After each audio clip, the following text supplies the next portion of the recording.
My question deals with experience, especially as the next person in 37th is going to be asked to make some difficult decisions. And my first question goes to you, Senator.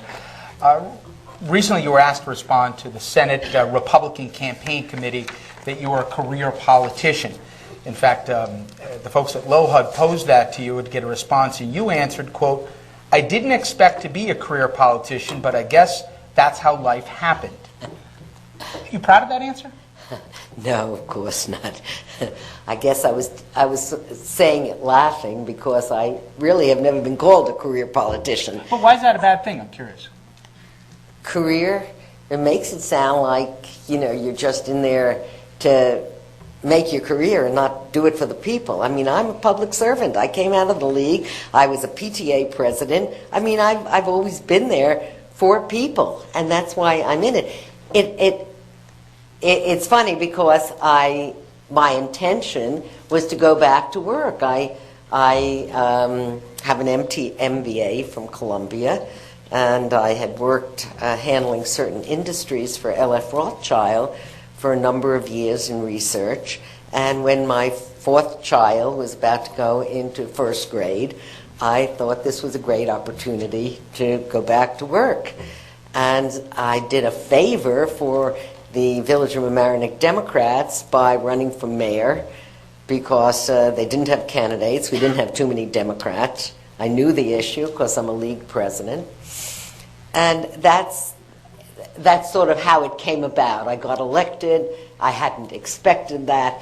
But I guess when someone called me a career politician, it seemed to have, at least my opponents seemed to have the inflection that it was not a good thing.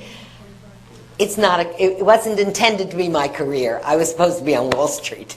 All right. Thank you, Senator. And in fact, in your opening statement, Mr. Cohen, you used the term to describe your opponent as a career politician, the party spokesperson for Republicans.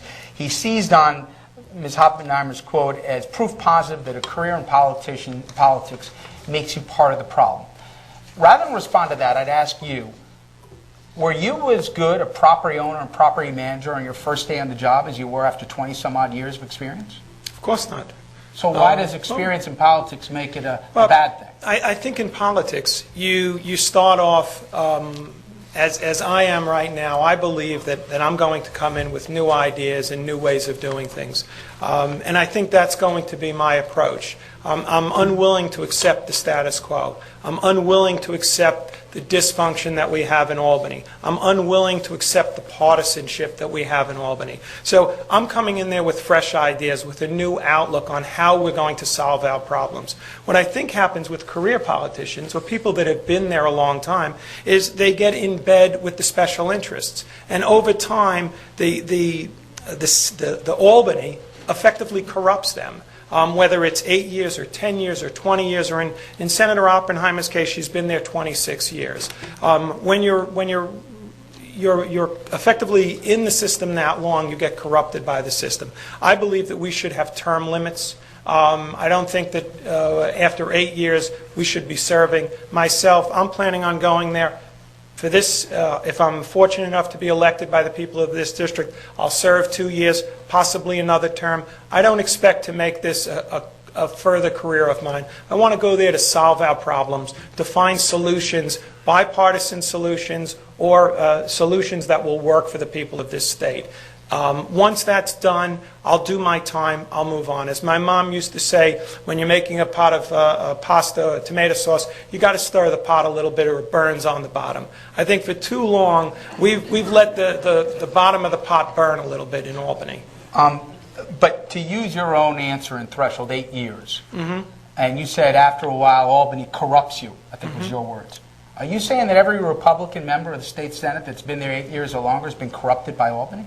I'm not going to speak to other senators, whether Democrat or Republican. I certainly believe that all senators, Republican and Democrat, should have term limits. And if we have term limits in our state, obviously it will apply to all of them equally. I think it's a good idea. But beyond that, and I'm clear in your position on that, for people who have been in there for excess of 8 years, regardless of party, if they're part of the problem this November in every district, Republican alike, are you encouraging voters there to say, put in the other guy. I don't care what party they are. You know, I met with Mayor Koch when I signed his pledge, and I also signed the call to action. And Mayor Koch's suggestion to me was that my campaign slogan should be "Throw the bums out." So I understand that feeling. Certainly, I think that there are some senators that should be thrown out, and they've been there more than 8 years. And I think that 8 years is enough time to do your job. I would put that as my own personal length of time that I would possibly serve. Actually, I wouldn't even serve that long, maybe 4 years. All right, Mr. Cohen. Okay, I'd like to talk a little bit about job creation. The unemployment in New York is close to 10%. Thousands of private sector jobs are gone. Many of these are not coming back. Close to 140,000 jobs have disappeared from New York City north along the Hudson River to Sullivan County over the past 15 years. This is very bad news, of course, for a very troubled Hudson Valley.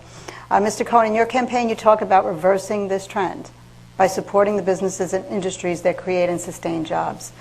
Could you please tell us specifically what you would do to create jobs in your district? Well, I think that we have to create a new environment in New York. If you recall, a number of years ago, we had a great advertising campaign. It was the I Love New York campaign.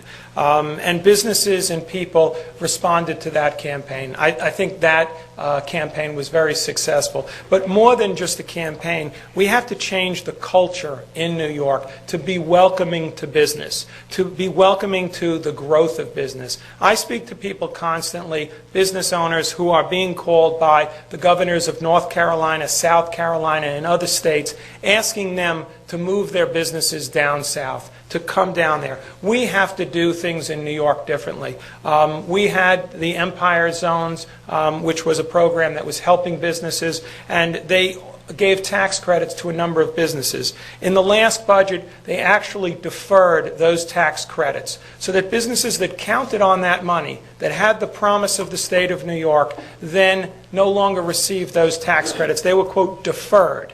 Well, that's not the way you run a business, by making a promise and then reneging on that promise. Excuse me, sir, would you vote to repeal that deferral? Would you vote Yes, to repeal that? I think that we have to honor our promises to businesses. If we promised a tax credit in year one, it should be delivered in year one. It's unfair to the business. It's unfair to the people that expected that tax credit. In addition to that, I would also go further. I'd say let's look at providing $2,500 per employee tax credits to each small business that actually provides a new permanent job in the state of New York. Let's establish, if we establish good taxing policies where our taxes we know will not be increasing by more than, as I said earlier, a 2% cap per year, then businesses can be confident in setting up shop in New York and not worrying that 1 or 2 years down the road their tax bill will become so large that they can no longer afford to stay in New York. We have to stop in New York being short-term focused. We have to be long-term focused. We have to make the investments today that will yield the jobs for tomorrow, Okay, thank you.